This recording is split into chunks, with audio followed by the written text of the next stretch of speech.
Una lunga trattativa estenuante, ma alla fine l'ospedale IRCS San Camillo a Lido di Venezia è salvo e così il personale al suo interno. Sarà gestito dalla Congregazione delle Suore Mantellate di Pistoia. I padri camilliani hanno ceduto la parte immobiliare, quindi le mura della struttura Stella Maris e IRCS, a un fondo di investimento.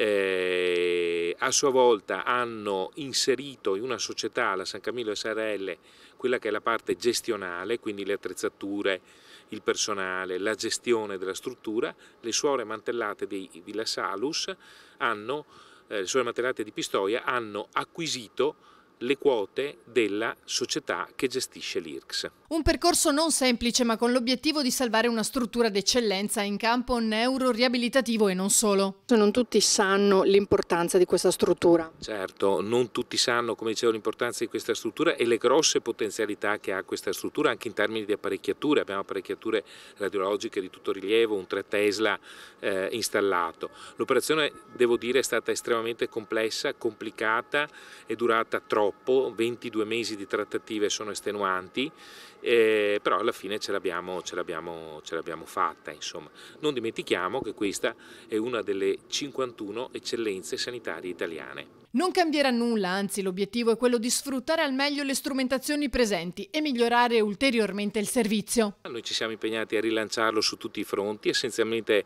soprattutto per la ricerca scientifica. Ci siamo anche resi conto che questa realtà deve essere più fruibile anche da parte dei veneziani, dei mestrimi, e soprattutto vorremmo rilanciare, come dicevo, il tema della ricerca partecipando a più bandi. Abbiamo una risorsa enorme, sono circa 50 ricercatori di un'età variabile dai 25 ai 40 anni, producono 100 lavori scientifici all'anno mediamente, e abbiamo potuto apprezzare che anche in ambito nazionale e europeo sono molto conosciuti.